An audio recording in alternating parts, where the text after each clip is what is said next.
Yasmin George is an entrepreneur, marketing strategist, and founder of TrendLab. For more than 20 years, she's worked with Fortune 500 companies, tech startups, and growing businesses drive growth through strategic marketing. Today, she helps entrepreneurs simplify their marketing, sales, and operations through systems, automation, and AI. Known for turning complex business challenges into simpler, scalable systems, Yasmin helps founders increase revenue, reclaim their time, and focus on what matters most. Welcome to the MilCom Founders Podcast, where we champion and celebrate the military community business founders. In each episode, we will talk with a MilCom business founder, learn how they work through various obstacles and opportunities in business and in life. I'm your host, Rob Loches. Let's meet today's guest.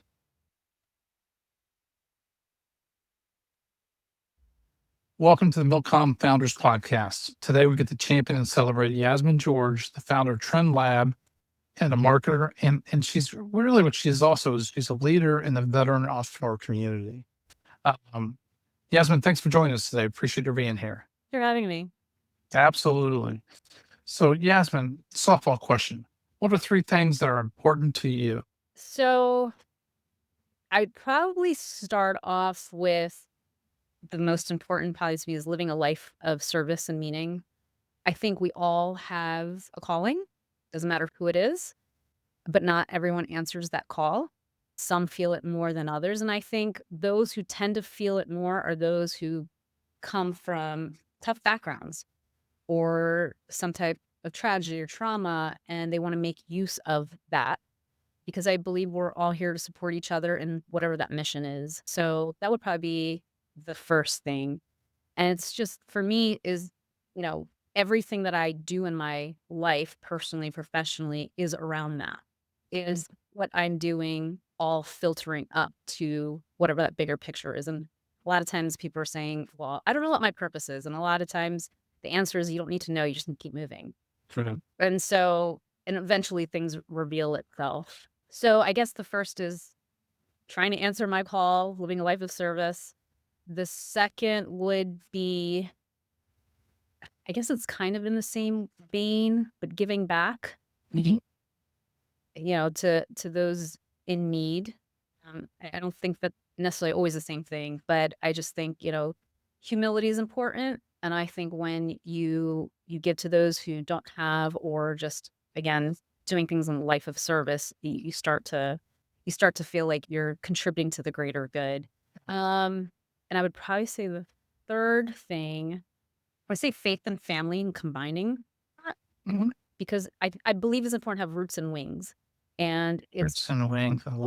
it's always been a thing for me. Everybody needs their wings, and that's kind of going along the lines of living a life of service, which you're calling, but to be rooted in who you are and always be improving, self-improvement, having, faith and family as a foundation. And a lot of times people don't have that because of circumstances, but it's important that we take responsibility and accountability for that.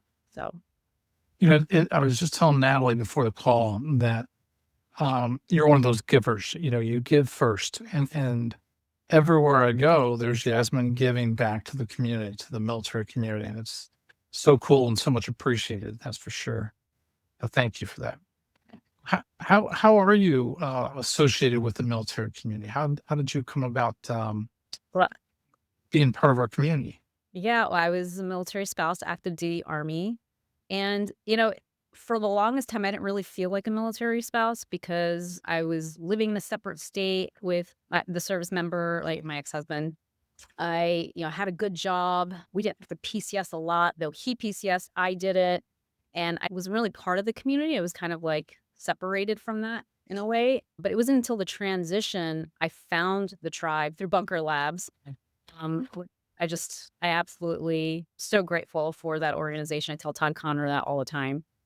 And I just felt like I belonged because, when you go through military life, it's just different. Unless you're in it, and unless you have a community, like, you feel completely isolated from what you're going through. And it's hard to explain to someone that hasn't been a part of it. And that's what was challenging for me, because I tried to be the civilian in a civilian world having this experience. And I think I've always been very different from family and friends. I've always had that wing mindset.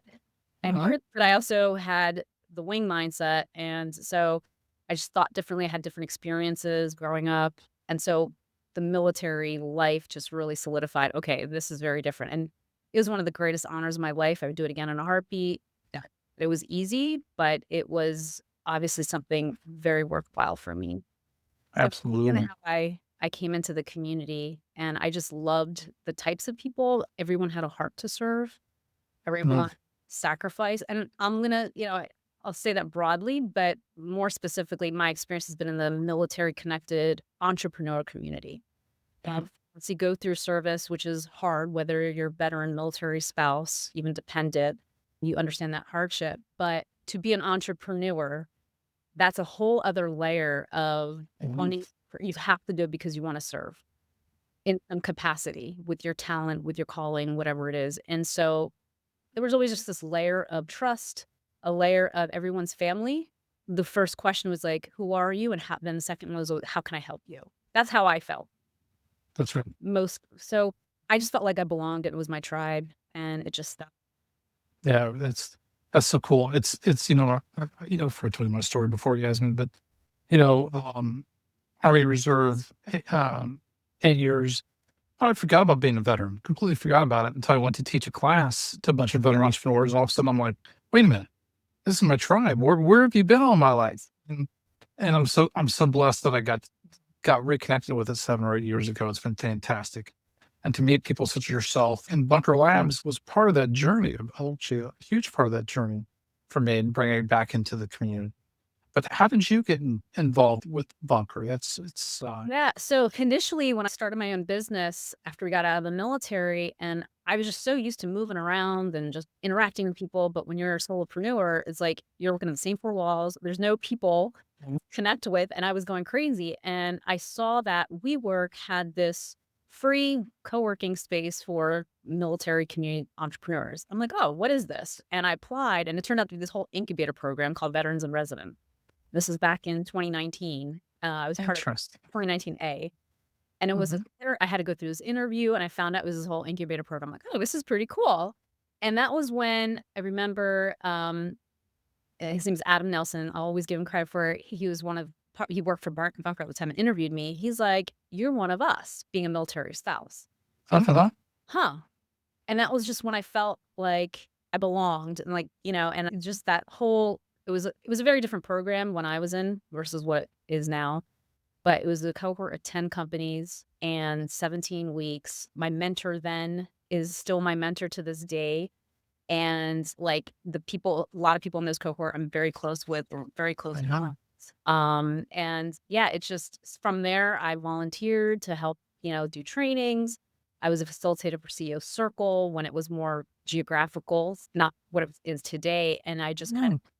kept with, the organization. And yeah, just lifelong friends that I've met throughout. Amazing. And who's your mentor? Dan Hughes, he's out of Philadelphia. Okay. Very Yeah. cool. So he ran the program. It was a different program at the time. Yeah. We were trying to prove out, I think they were trying to prove out a different model. And Dan was with us at 17 weeks, guiding a serial entrepreneur and just really solid advice, for people who are starting their businesses. You don't know what you don't know, right? Right. Having a mentor is really important. But just the overall Philadelphia military entrepreneur community, everyone was kind of together, Yeah. and helpful. Like, what do you need? Who can I introduce you to? So it was really, the tribe, resources, and just networking. Yeah. Yeah. The Philadelphia community, they've done it. The military community's done a great job up there and building that network and something we can learn from down here. That's for sure. Yeah, and then Thinking because in it's DC. international, I mean, that opened up so many more resources and networking, and it's just been an amazing program. I mean, now IVMF acquired them, so yeah, it's the heart is still there. Yes, absolutely. Now, you're also involved or were involved with Act Now Education. That's an organization I never heard of. Yeah, Act Now Education, I'm on the board. It is a military nonprofit, one of the fastest growing ones, and it's about upskilling and reskilling for our military connected community. So transitioning service members, veterans, military spouses, helping with getting courses, certifications, because, obviously when you're transitioning out or you've been a military spouse and you've had to sacrifice a lot of your career, and you're trying to get back into the job market and people feel lost. There's a lot of resources, but Acton Education, we have about 40,000 resources out there for the military community. We help really hone in, navigate, and guide people with masterminds, and it's a very strong tribe. Much to the credit of the founder and executive director, Jay Salters. He's done a phenomenal job of just building this out. But yeah, it's a wonderful organization. All right, thanks. Yeah, so tell me about that. The 40,000 resources. Yeah, so I mean, there's tons of resources out there for the military community once they transition out, but that's the problem. It's all over the place. It's sporadic. So there are 40,000 resources available, and we help guide people what's available, but we also tell them and try to help them with a path based off of what they want to do. Give them knowledge, give them training, give them everything is 100% free. We don't charge for anything, but we say we're the resources for the resources. Wow. I mean, we've got over 2,000 five-star reviews. We got about 80,000 members in our community. It's really a tribe of just everyone helping each other, but giving them the information they need so they can make the best decision for themselves and their life. So it's information. Did you say it's masterminds as well? Yeah, there's masterminds that we host, a lot of certifications, courses. We obviously have a lot of donors helping with certifications in all different areas. Heavy on the tech space, cybersecurity, so Scrum, things like that. But it's based off of where, we can get some donations and who's there to support from that capacity. But yeah, it's growing pretty fast. It's, like I said, it's a great community. And Jay Salters, who's the founder and executive director, he's also active duty. It was his brainchild. He just wanted to help, and he still always just wants to help. And Yeah, quite a leader and a force to be reckoned with. but he also does Mill Mentor, doesn't he? Is that part of Yeah. it? Created my mentor, him and his partners, and they also have another business called Service to Success, where they help our members looking for jobs, connecting them with employers. And they just actually had a hiring fair a couple weeks ago that I was at too. Okay. Yeah. So yeah, we're trying to be the whole ecosystem. What training, upskilling, education, reskilling do you need? We're also part of SkillBridge. What certifications do you need? How can we help you with resumes, interviewing, masterminds, help you with mindset, all of that, and then trying to match you with employers as possible. Well, I wouldn't say match, but hiring. That's interesting. I've done a couple. I've done, I don't know, more than 5 and less than 10 mentorings for people through millmentor.com. Did not know it was part of this bigger organization, and I've really enjoyed it. And I think I've helped some people along the way and developing their career. So it's really cool. Yeah. I did not know you're part of that or that we have to together. So that's really neat. That's really neat. I met Jay end of 2019, and I was helping out as a volunteer most of 2020. I think 2022 is when I became a board member, I think, or maybe 2020. I don't remember. But it's just a great group of volunteers, and we're in it to help.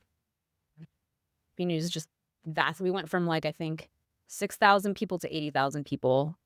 And 100,000 transitioning service members a year. So we have a lot of work to do, but it's fun.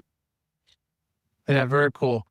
Well, when you're not giving back to the community, what do you do for a livelihood? What's your career? What's your business? Oh, my business. Okay, so Oh, I totally forgot about that. So yeah, I started as a marketing agency. I've been marketing for 20 years. I worked at Fortune 500 and worked at a bunch of tech startups, ran marketing departments for 8-figure organizations until I ventured out on my own because I saw a lot of what was not working, and I wanted to help small business owners.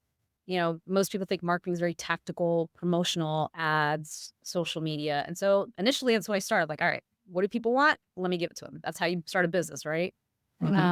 It was helping people get leads, but they didn't really have a strategy or really understand their business model. And I was always very strategic. So I pivoted to coaching, consulting, but also software. How do I help build systems?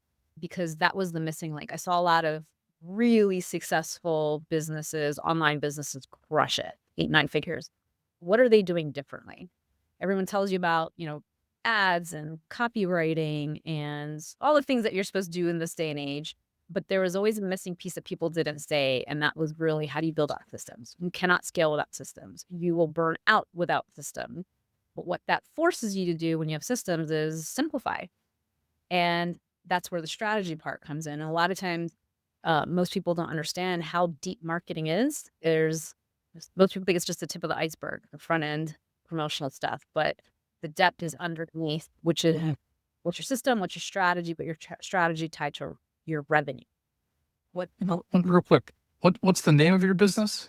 TrendLab, which Right. means most people ask me what's the name mean. So marketing's all about trends and testing, which most people don't know, and that's where the lab part comes in.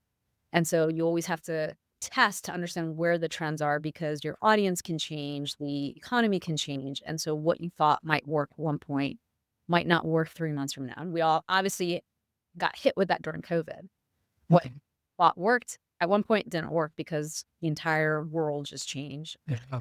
So I always wanted to teach people how to fish because, business it changes. And so you Yeah. need to know what to do, why it's happening. And then you have my IR marketer to help you. But I just saw so many businesses spend so much money on marketers and say, hey, it's this black hole. It doesn't work. And they don't want to understand it. And when that's the one part of your business that you really need to understand, don't need to know how to do it and what's happening. You need to analyze the data so you can make better decisions. Yeah. And Yasmin, who's your ideal client profile? Who do you specialize in helping? What's that client?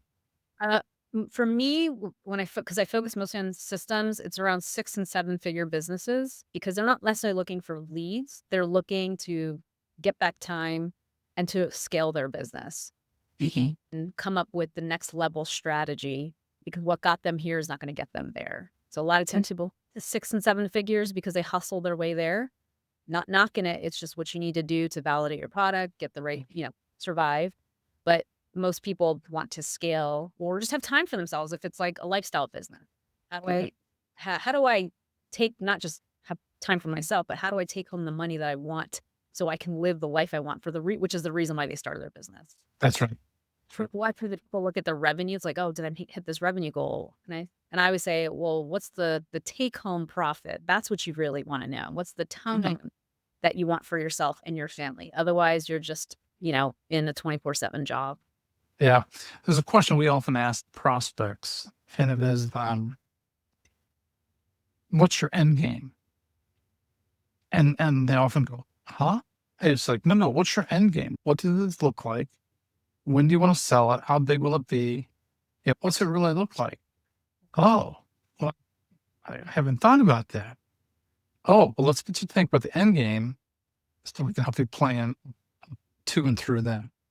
And it changes the whole dynamic of the conversation. And if you check in with somebody like even every quarter on that, it becomes a big mind shift, I guess you'd say, change for them. That's for sure. So And that's how I start. I always say start with the end in mind and then work backwards. So what are your Yeah. because again, when people come to me, they're like, well, they have something in mind. And then when I ask that question, it helps simplify the entire strategy and what you have to do in marketing. It makes marketing a lot easier, right? I would say marketing and sales. I mean, you can't build systems around chaos or multiple things, right? So it forces people to slow down to speed up. And that is so hard for them to do at that 6 and 7 figure level. yeah, it's funny. I just had Nick Bradfield on the call. I'm sure you know Nick. And we were talking about systems and frameworks and how important they are and put them together and I used to be completely against them 10 years, whatever, a long time ago. Now I'm like, no. What's the system? What's the process? What's the framework? And it's all the difference. So as a mill spouse, and what are some of those leadership qualities that you learn that you've seen that within the community that help business owners succeed? As a mill spouse, uh, And or business owner working in the community so much and giving back to the community. okay. So what I would probably say is one, you have to look at the overall picture, right? Again, That's right. what do you want? And I will say, as having worked with a lot of business owners, especially who are trying to get to that next level, what usually holds them back is not what they think, it's very internal. And there's a lot of, like, I will say, for example, I was at a crossroads in my career a few years ago because I was always a back end marketer. But as an entrepreneur, you have to actually promote yourself. And I hated getting on camera. And I was at a point where, like, if I don't promote myself, I have to pretty much fold. And I'm too strong headed to do that. So I had to do. I tried to go on camera with a partner just to promote, talk about marketing. At the end of the day, I actually hired a hypnotist who was a friend of mine. Well, I was a friend of a friend. He's now a close to help unblock the subconscious reprogram. It's nothing woo-woo. It was very neuroplastic, science based. Yeah. And so essentially I had a fear of getting on camera. And so I had to figure what that out for what that was before could actually start promoting myself comfortably. And there's a lot of internal stuff, like especially in the military community, you go through a lot of traumatic events, whether you're a veteran military spouse, whether you're or not, whether you moved or not. There's just things that happen because a lot of your identity shifts. I don't think people realize that really is kind of like, holding them back. I don't want to necessarily deal with whatever comes out.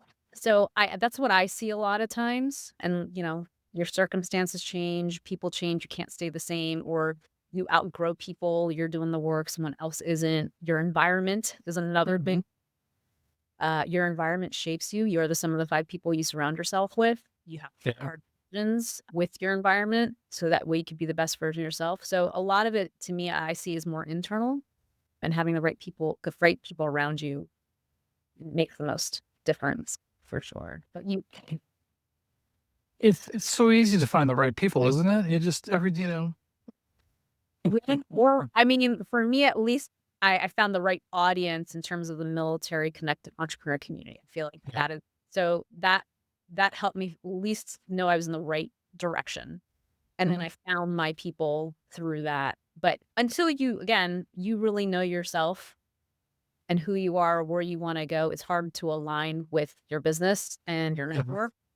And I think that's a big part of it. Like, you have to be in alignment with your business goals too, because if you're not, you go so far away from it. It'll bring you down. And what about this little thing called AI? I mean, it's just 2 letters. I mean, how is that impacting your business and your client's business? How are you? What are you doing with all this? I'm loving this era because the things that would take me like 30, 40 hours takes me maybe 4 or 5. Building out not just the systems, but planning it out. And it's, I say AI is an enhancer and it just needs a handler.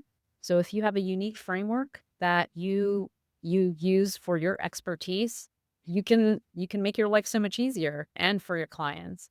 It's just that there's a lot of information. So you have to constantly prompt, refine, and making sure you almost create a template so that you can try to do the same thing over and over again. But I mean, I think it's a great time to be, having a business for sure. Yeah. There's so much use cases for it. It's just everyone's still learning how to use it to maximize efficiency and profit. Yeah.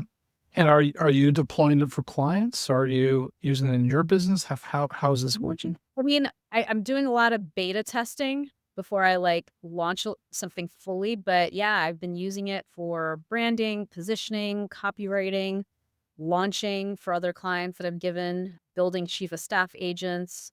That's just something I've been working on lately. Even like a financial advisory board, which right, like where people are like, how do I create financial projections? Having a bunch of AI agents on your advisory board. Yeah. Keeper, CPA, tax strategist, tax attorney, and a researcher, and you just tell them where you're at, where you want to go. Even having a multi-millionaire AI agent to give you a different perspective, just how to build it and what good looks like. Because AI hallucinates all the time. It'll give you an answer with full confidence and and that's not necessarily true. So you constantly have to challenge it. And I think that's where people struggle. They think it's just like, oh, it's smarter than me and it gave an output and that's it. I'm like, no, don't go for it.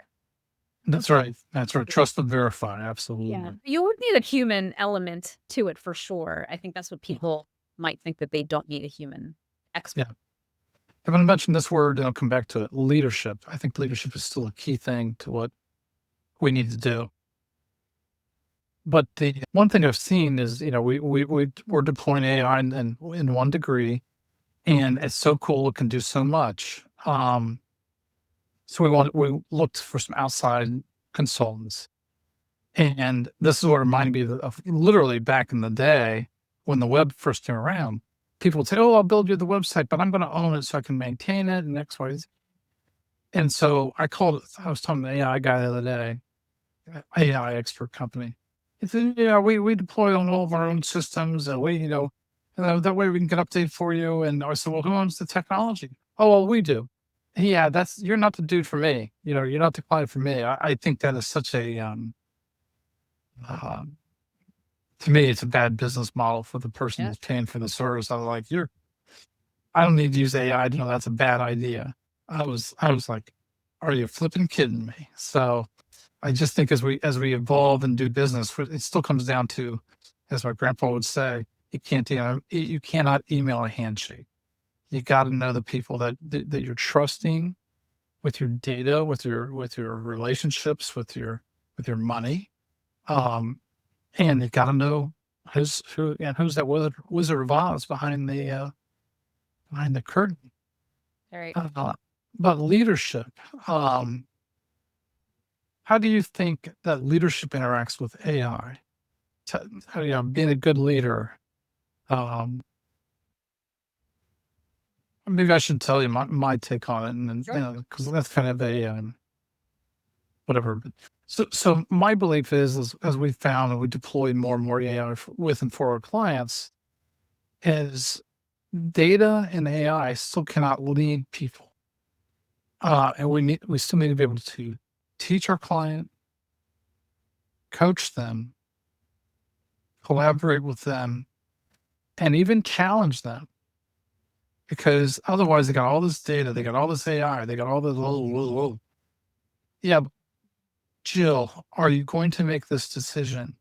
Or you need to make this decision, Jill, because you'll have X amount runway. Or, if you don't do this now, then you can't hire that next person.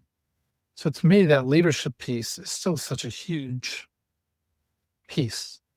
And I'm wondering if you're seeing that, or how was that? What are your So, thoughts on that? how to responsibly use AI as a leader? I think responsibly use it and effectively use it, because what happens for us is we'll provide a founder all the data in the world. Unless we coach them, teach them, collaborate with them, and challenge them built on trust. They think, okay.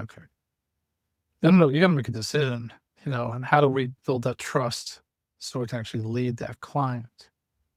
Yeah, I mean, so you know, hit the nail on the head on that one.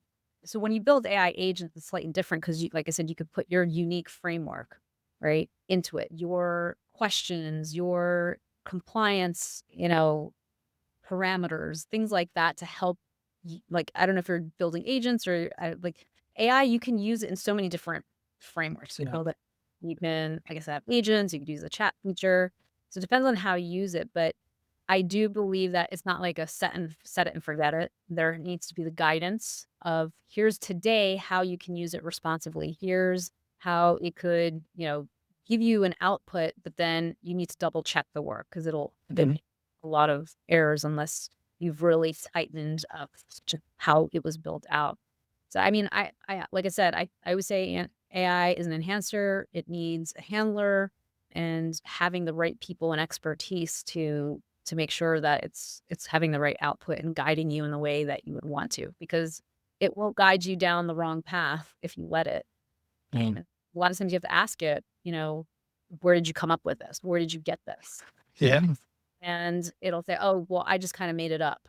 I'm like, well, who told you to do that? Like talk back to it. Yeah. Only do what I ask you to do, or if you whatever output you have, show me the reference. Mm. Right? So you gotta put those types of parameters in, and you gotta try to catch it. You gotta try to find it doing wrong before you expect it to do right. Yeah. I think that's where the leadership comes in when you're talking to other clients. Yeah, that's very true. That's very true. But back to your business more in general. Can you share if there's a couple of success stories that you've had in working with your clients? It's just a bit interesting.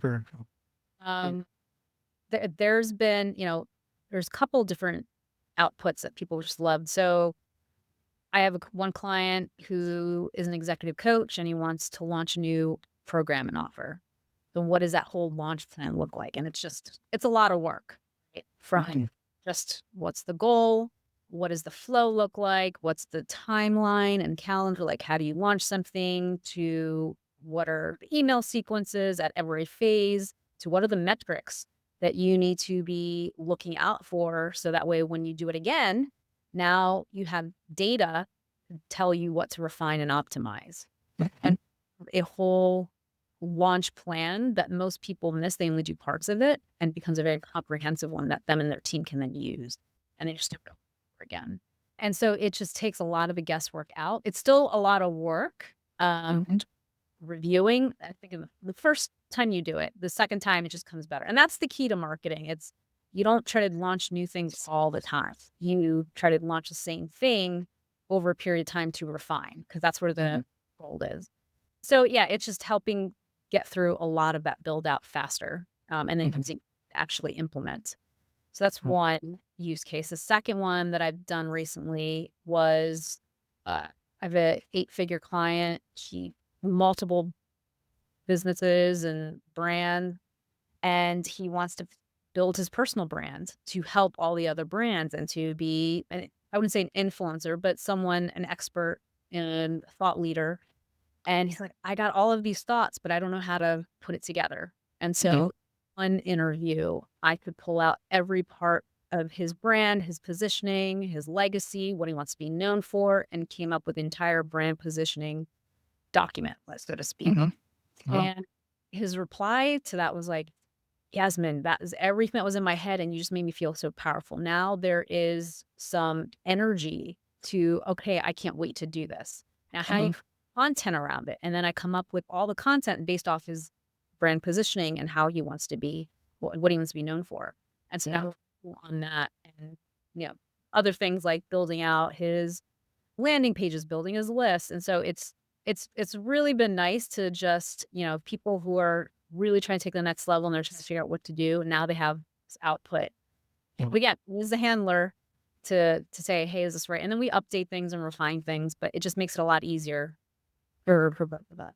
Yeah, it's interesting talking about the persona, of the persona marketing.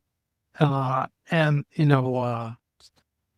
I never thought I'd be comfortable doing this. And I'm not sure I'm comfortable yet. I think I have a long way to go to become better at it. Yeah. But people kept saying, well, you should start a podcast. You should. And with Natalie's help, I started a little bit over a year ago. And I keep learning. I keep going, okay, I need to do this now. I need to do that now. I just got different lights. Okay, sounds silly, but it helps. And it's just that I think it's an incrementally improving. But what's that plan that you have to help you succeed over time? That's so important. What's your guiding? I guess what you brought to mind was with this gentleman was, and he's excited again about himself and about what he's doing for his clients and customers, and that's pretty cool that you're able to pull that out of them. And right, yeah. I mean, he's got access to the same tools, right? Except, like I said, the framework that I had, now he doesn't have to think about it, obviously, and he doesn't want to figure it out. That's where I could help. Another use case, which is similar to what you were saying for the podcast, is I have someone that has a YouTube channel. They just start it. Like, well, how do I make it better? That's like you said, people are trying to refine and make things better. So same with your podcast, you can take analytics and tell it, hey, be a podcast expert, analyzer, tell me, audit my current, metrics channel. What could I do differently? How can I make it better? How can I position myself better? And it could give you a full audit. And then next steps, here's how you can improve within the next, 7 days, then 30 days. And so a lot of the questions I get, Yaz, is like, well, what should I do? And so this is where AI could help you because there's a lot of data out there. Again, you just need to know how to ask it to be the right expert to give you the right. Yeah, absolutely. So Yasmin, what's success look like for you? What's your end game? Can I ask that or? Yeah, I mean, I think for me, I've always wanted a lifestyle business. I was in a lot of tech startups that failed, and I'm just like, okay, I'm not looking to get Mhm. big exit or anything like that. For me, yeah, it's to live comfortably, have, time that I can choose to spend the way I want to. But again, going back to the impact, can I help those who are really trying to make a difference with what they're doing for the right people? And I want to try to help as many people as I can. Yeah. It's a marathon, being an entrepreneur. And you got to take those baby steps, take some time for yourself in between, and Mhm. a lot of testing of different things to see what lands for people. Yeah. So, hey, thank you for your time today. But I have one last question, and it's not to catch off guard. What questions should have I asked you? I have not yet already. Um, Well, you did a pretty good job from the get go. I think you hit it with like, what are the three things that are most important to you? Because I think the center and the core of who you are should define everything that you do in life. What other questions? I honestly, I feel like you answered everything. I got to ask you this question: Who inspires you? Oh, I would say my parents. More specifically, I'll say my dad only because he's a trailblazer where he came to this country. Mhm. Um, 50 years ago, he's physically handicapped from polio at infancy, but just decided to come to America on his own with $11 in his pocket. He was a servant for 30 years and just constantly giving back. And my mom too, she's just constantly wanting to serve other people, doing a lot of community service. And, I think being a child of immigrants, you see a different view on things. I was poor back in India. We brought a lot of people here to help them get the better life, and whatever we get, whatever blessings we get, it was just instilled in our family that we need to give back. Yeah. So just I think I'm just very grateful for both of them and just the values that they instilled in me. But yeah, I would say my Yeah. parents and just what my dad had to go through just to make it here. Mhm. And I just see a lot of people, whether you're an immigrant or you're the first time entrepreneur, you're trying to be a trailblazer. That's hard. So I give a lot of props to people. Absolutely. A lot of people, try to find their purpose in life and they're struggling and they're stuck. And I think giving back is always the answer. I like that. That's very worthwhile. And what's a book that I'm going to ask? What's a book that you would recommend that we read as the military community? What's a Oh, good book that we've read recently? what did you read? I just I always get this mixed up. The World's Greatest Salesman by Og Mandino or The Greatest Mm, Salesman. I really liked it. It's an easy read, but I just loved the premise of it. yeah, very cool. For the military community, I would probably want and I would say entrepreneurship too, is, The Power of Your Subconscious Mind by Joseph Murphy. I really like that book. It just Uh-huh. a lot of it is, your subconscious reprogram or programs and how do you reprogram it so that way you can succeed or get the life that you want. Yeah, I really like that book. very cool. Absolutely. So, Yasmin, thank you for being on the show today. Really appreciate it. Cool. And we are going to donate $100 in your name to the Military Community Scholarship Fund that we got. So, just thank you. And this year we'll donate 5,000, so 2,500, two $2,500 scholarships. And hopefully this next year we'll do three. And it's all about just like you, how do you give back to the community? And this is part of our give back. So thank you so much for your time and insights today. Very much appreciate Yeah, it. thanks so much. I appreciate it. Thanks for joining us on the MilCom Founders Podcast. If you know a MilCom founder with a story to share, reach out to us at milcomfounders.com. For each guest on our show, One Degree Financial donates $100 to the Dick Ploges Veteran Entrepreneur Scholarship Fund, supporting education for children of a MilCom business owner. Stay ready.